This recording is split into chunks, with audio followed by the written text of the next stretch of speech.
Isang mapagpalang umaga po sa ating lahat. Mabuti po ang Diyos. Ang Diyos ay tapat. Amen.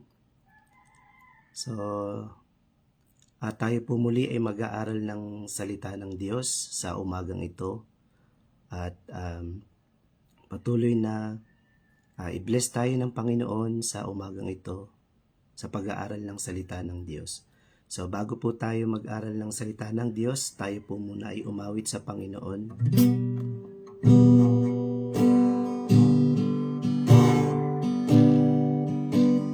Awitin po natin yung dakilang mo.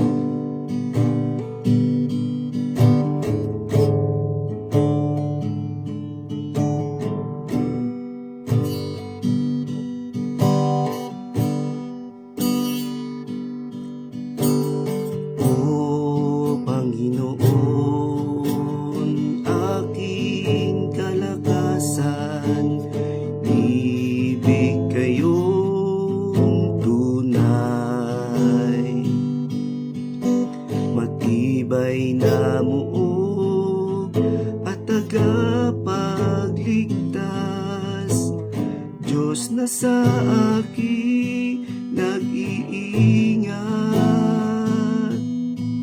tagapagtanggol at kalasag. O Yahweh, dakila at tapat, papurit pagsambay, karapat-dapat kayong tumanggap, pagdakila at pagmamahal sa inyo ay alay. Ikaw ay banal, Diyos na magpakailan pa man. O Yahweh, dakila at tapat, papurit pagsambay, karapat-dapat kayong tumanggap, pagdakila at pagmamahal sa inyo ay alay. Kayo ay banal, Diyos na magpakailan pa man. Ikaw ay banal, Diyos na magpakailan pa man. Hallelujah. Sige po, tayo po ay manalangin. Panginoon, maraming salamat po sa umagang ito, Panginoon. Patuloy na kami lumalapit sa inyo, Panginoon. Nagpupuri, nagpapasalamat sa iyong dakilang pangalan, Panginoon. Sa umagang ito, Panginoon, kami po ay mag-aaral lang iyong salita, O Lord. Patuloy na itago niyo po ako sa inyong likuran, Panginoon, upang mahayag ang inyong kadakilaan, O Lord. Salamat po sa umagang ito, Panginoon, sa mga nakikinig, Panginoon, sa mga nanonood sa FB Live na ito, Panginoon. Saan mang dako kami ng mundo naroroon, Panginoon, ay patuloy niyo kaming ingatan, O Lord. Patuloy niyo kaming i-bless, Panginoon, sa bawat araw ng aming buhay, Panginoon, na kasama ka namin, O Lord. Salamat sa iyo, Panginoon. Patuloy na dinadalangin namin, Panginoon, ang kaligtasan ng bawat isa, O Lord, sa umagang ito, Panginoon. Salamat po sa pangalan ni Jesus. Amen. Amen. Muli po, magandang umaga po sa ating lahat. Ang inyo pong lingkod ay mula sa DFC Antipolo, sa pangunguna po ng aming pastora na si Pastora Eufemia Anyain, at under po kami ng District 8 sa pamumuno po ng aming District Supervisor, Pastor Pedro V. Gondraneos. So isang magandang umaga po muli sa ating lahat, at isang karangalan po para sa akin ang magamit ng Panginoon sa umagang ito sa paghahayag ng salita ng Diyos. Kung kayo po ay mayroong Biblia, tayo po ay makipagbukas sa Job 5, chapter 5, 7 to 9 and 16. Job chapter 5 verses 7 to 9 16. Amen. So sabi po dito sa Job 5:7-9, 16, tiyak na daranas ng kahirapan ang tao kung paanong may tilamsik ng apoy sa apuyan. Kung ako sa iyo, lalapit ako sa Diyos at ang aking kalagayan sa Kanya idudulog. Mga dakilang gawa niya'y di natin maunawaan, mga kababalaghan niya ay walang katapusan. Binibigyan niya ng pag-asa ang mga dukha, pinatatahimik niya ang masasama. Amen. So maraming salamat sa iyo, Panginoon, at patuloy na ngayong umaga, Panginoon, ay ihahayag namin, Panginoon, ang iyong banal na salita, O Lord. Salamat sa iyo, Panginoon. Tunay na ikaw ay dakila, Panginoon. Tunay na ikaw ay Diyos na makapangyarihan, O Lord. Salamat po. In the mighty name of Jesus, Amen. Hallelujah. Salamat, Panginoon.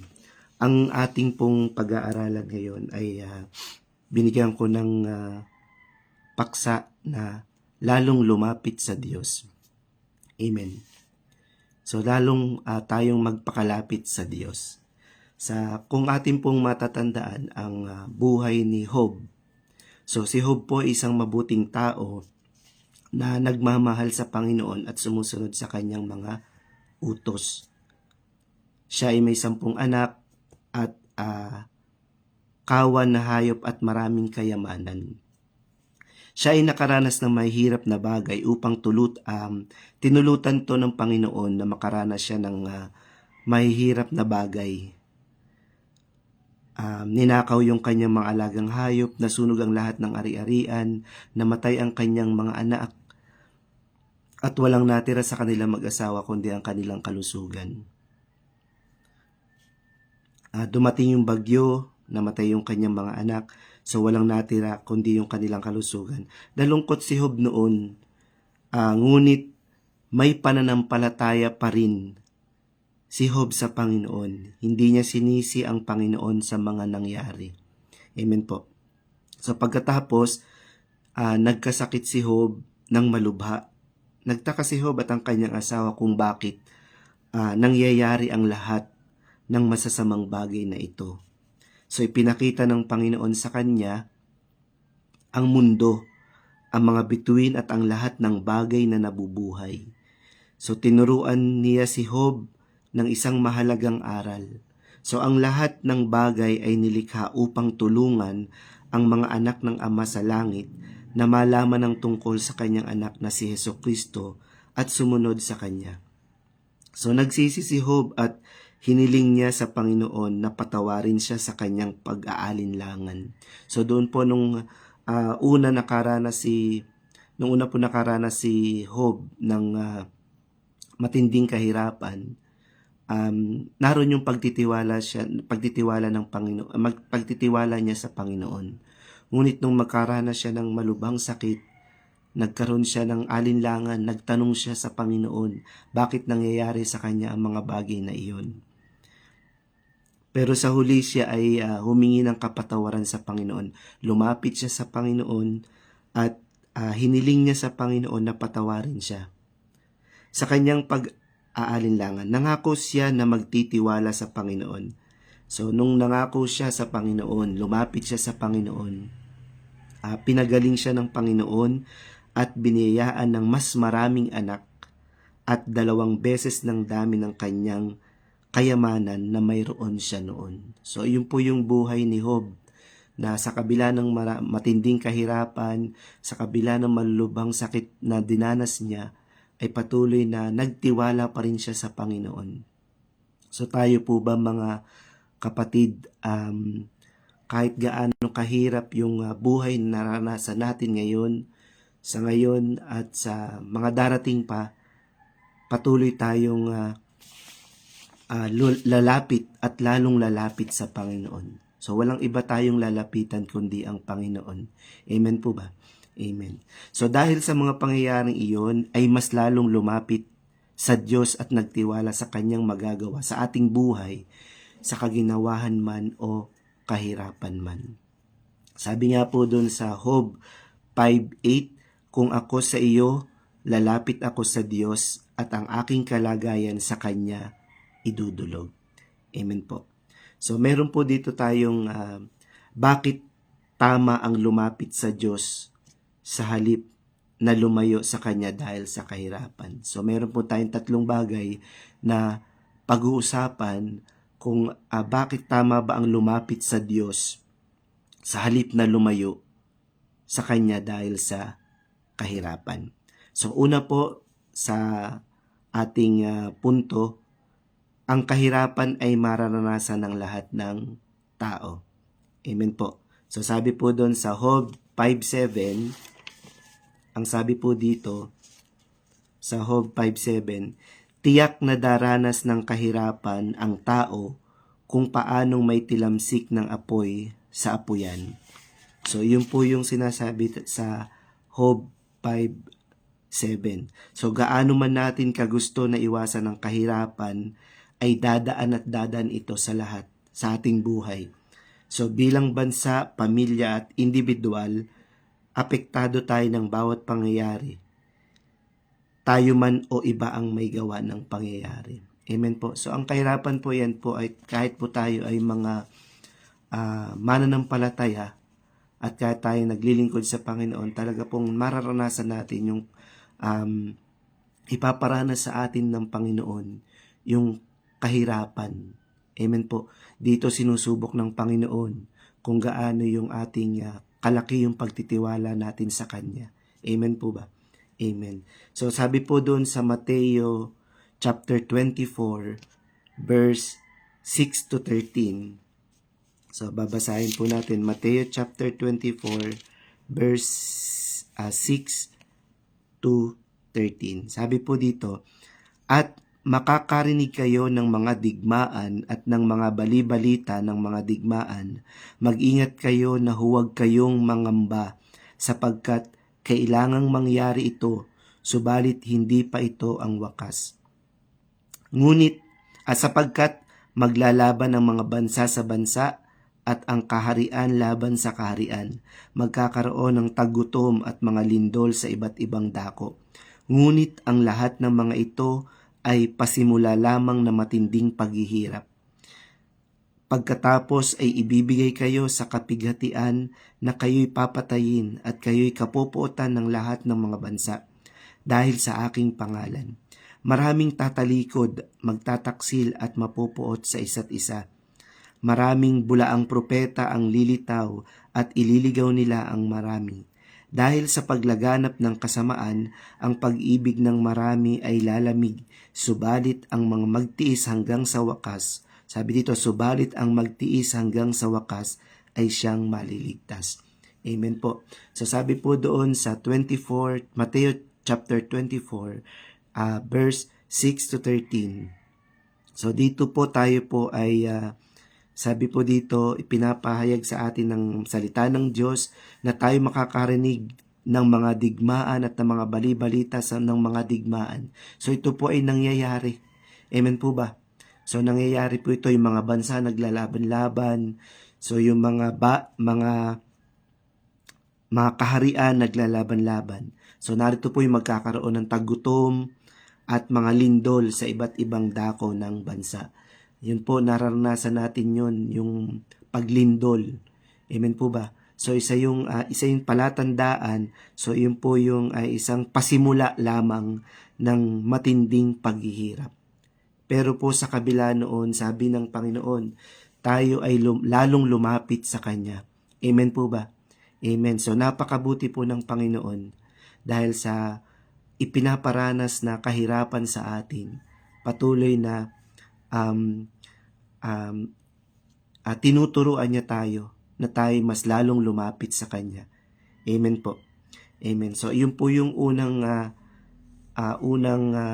punto kung bakit tama ang lumapit sa Diyos sa halip na tayo ay lumayo. So, una po, yung ang kahirapan ay mararanasan ng lahat ng tao. So, yun po yung makikita sa Job 5:17. Amen. So, pangalawa po, Ang pangalawa po ay ang Diyos ang pinakatamang lapitan sa lahat ng oras. So tayo pong mga mananampalataya, ito naman po talaga yung ating ginagawa sa oras ng ating kahirapan, sa oras na maraming problema, sa oras na tayo ay nakakaranas ng kalungkutan, sa Panginoon tayo unang lumalapit. Amen po. So, sabi po sa Job 5:8, so, kung ako sa iyo, lalapit ako sa Diyos at ang aking kalagayan sa Kanya idudulog.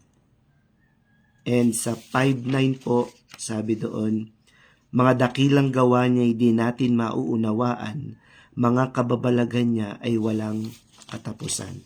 Amen po. So, pinapakita po dito na kapag ka po tayo ay, ang sabi dito, kumbaga china-challenge tayo ng ating Panginoon o china-challenge tayo ng banal na kasulatan na sabi dito, kung ako sa iyo, so kung ako sa iyo, lalapit ako sa Diyos at ang aking kalagayan sa Kanya idudulog. So amen po ba? So ito walang pag-aalilangan na kapag tayo ay nakakaranas ng maraming bagay, na maraming kahirapan, walang pag-aalilangan na tayo ay lumapit sa Diyos at ang ating kalagayan sa Kanya idulog. So, amen po ba? Amen. So, sabi po dito, nasa Diyos ang lahat ng solusyon. Amen po. Para matagpuan ang kagaanan ng kahirapan. So, yun po yung sinasabi doon sa Job 5:8-9. So, nasa Diyos ang lahat ng solusyon para matagpuan ang kagaanan ng kahirapan. Amen po. So ngayong panahon po, marami tayong nararanasang kahirapan. Amen po ba? Amen. Pero tayo dapat ay lalo tayong lumapit sa Panginoon. Lalo tayong magtiwala sa Panginoon. So maraming bagay, marami tayong nararanasan, nakikita na ito'y pasimula ng kahirapan. Amen po. Pero ang sabi sa Biblia, sabi sa banal na kasulatan, lalo tayong lumapit sa Diyos. Amen po. Amen. So sabi po dun sa Mateo chapter 11 verse 28-30. Sabi po dito sa 28-30, lumapit kayo sa akin, kayong lahat na nanlulupaypay at lubhang nabibigatan, at kayo'y bibigyan ko ng kapahingahan. Pasanin ninyo ang aking pamatok at matuto kayo sa akin, sapagkat ako'y maamo at may mapagpakumbabang puso, at makakatagpo kayo ng kapahingahan para sa inyong mga kaluluwa. Sapagkat madaling dalhin ang aking pamatok at magaan ang aking pasan. Amen po. So napakaganda po nung ating binasa mula sa Mateo chapter 11 verse 28-30. Ang sabi po dito, lumapit kayong lahat sa akin, kayong lahat na nanlulupaypay at lubhang nabibigatan, at kayo'y bibigyan ko ng kapahingahan. Amen po ba? Amen. Ang sabi po dito, sa oras na tayo ay nanlulupaypay, sa oras na tayo nanghihina, sa oras tayo nakakaranas ng kalungkutan, ang sabi ng Panginoon, lumapit tayo sa Kanya. Amen. So lumapit kayong lahat sa akin na nabibigatan, na nanlulupaypay, sapagkat kayo'y bibigyan ko ng kapahingahan. Amen po. Amen. So napakabuti ng Panginoon. Dahil sa kahit na tayo ay makasalanan, patuloy pa rin niya tayong pinalalapit sa Kanya. Patuloy pa rin tayong binibigyan ng Panginoon ng pagkakataon na makalapit sa Kanya upang bigyan niya tayo ng kapahingahan. Amen po ba? Alam ko po bawat isa sa atin maraming nararanasan.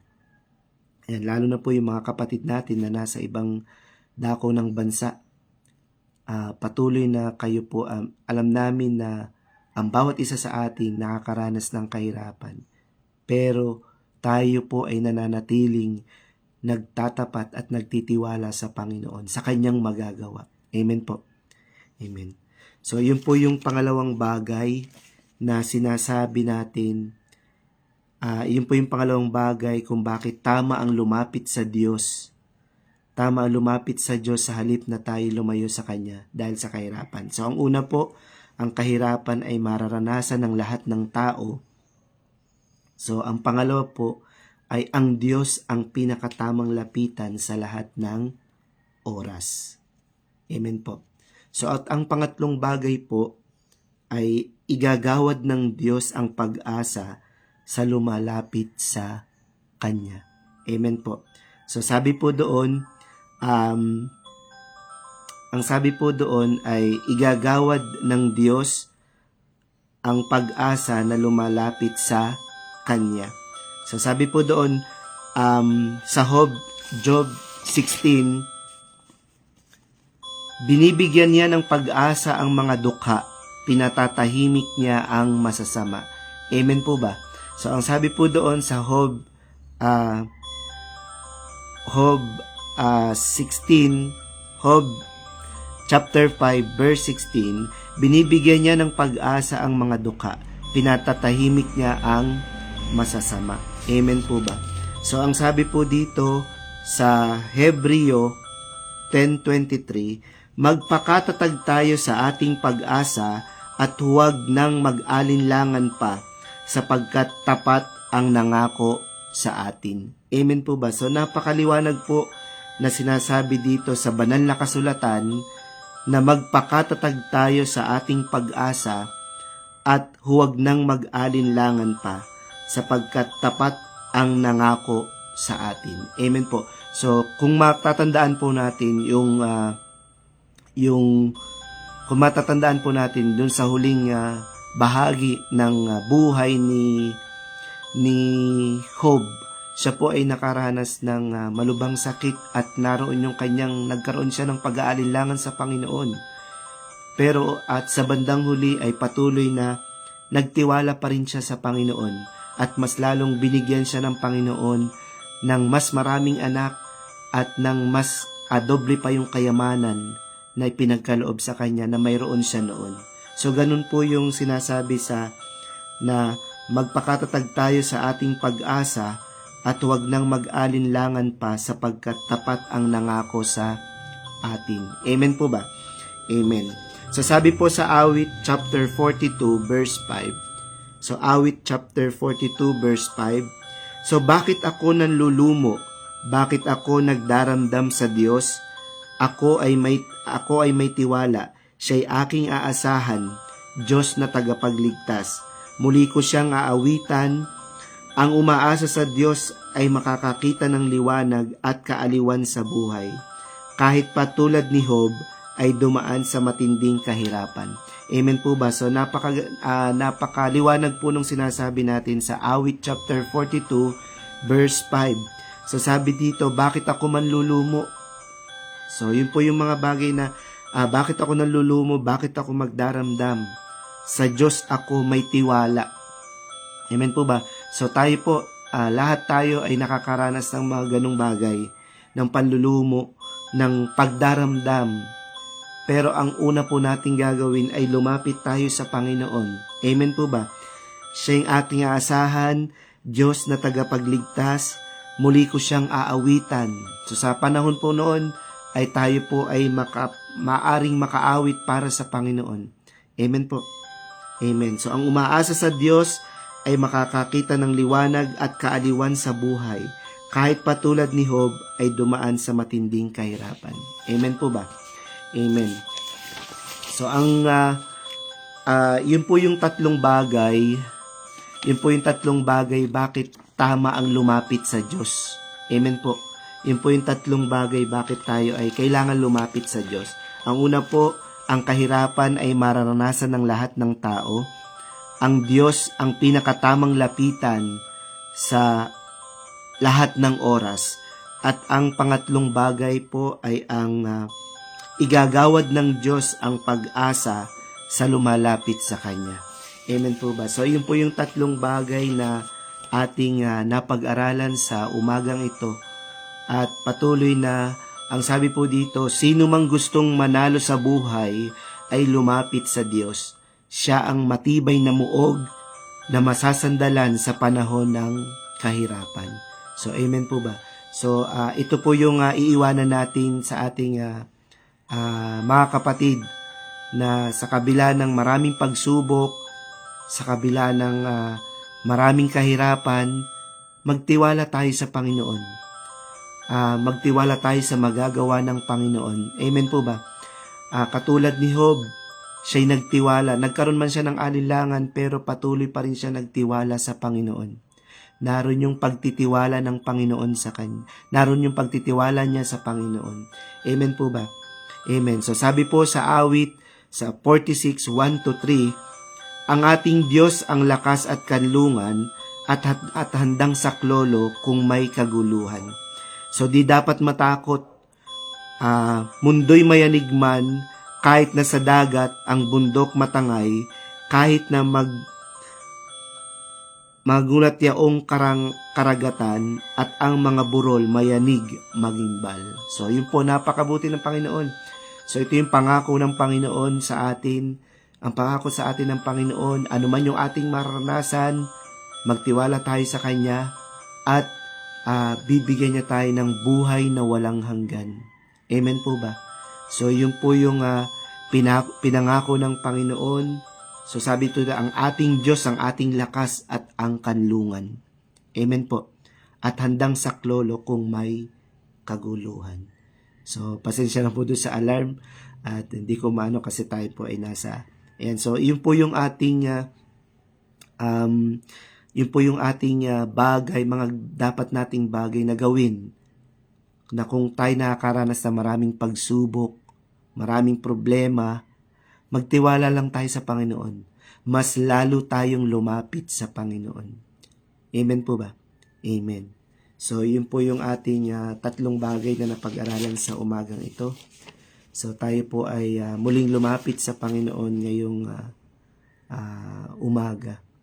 Tayo po ay manalangin. Panginoon, maraming salamat po sa umagang ito, Panginoon, sa napakinggan naming salitan ninyo, Panginoon. Patuloy na dinadalangin namin, Panginoon, ang lahat ng bagay, Panginoon, ang lahat ng aming mga kapatid, Panginoon, na naririto sa FB Live na ito, Panginoon, na kung nakakaranas man kami ng maraming pagsubok, Panginoon, nakakaranas man kami ng mga kahirapan, Panginoon, ang nanaisin namin, Panginoon, ay ang lumapit sa inyo, Panginoon, ay ang magtiwala sa inyo, Panginoon, dahil alam naming may magagawa kayo, Panginoon, sa aming buhay, Panginoon. Salamat sa iyo, Panginoon, dahil nakilala ka namin, Panginoon. Ang lahat ng bagay ay may kapahingahan, Panginoon. Ang lahat ng bagay ay may katagumpayan, Panginoon, dahil sa iyo, O Lord. Salamat sa iyo, Panginoon. Salamat sa umagang ito, Panginoon. Dahil sa mga salita na aming naririnig, Panginoon, ay patuloy kaming lumalakas, Panginoon. At patuloy kaming nagtitiwala sa iyong magagawa, Panginoon.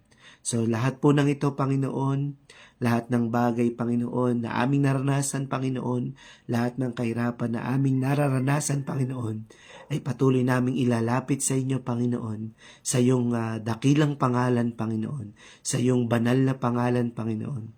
Hallelujah. Salamat po. Ang lahat po ng ito ay buong kagalakan naming itinataas sa iyong banal na pangalan, Panginoon. Ang lahat po ay magsabi ng Amen. Amen. So muli po, magandang umaga po sa ating lahat at patuloy lang na magtiwala tayo sa Panginoon sa kanyang magagawa. So God bless po sa inyong lahat at mabuhay ang Panginoon. Amen po.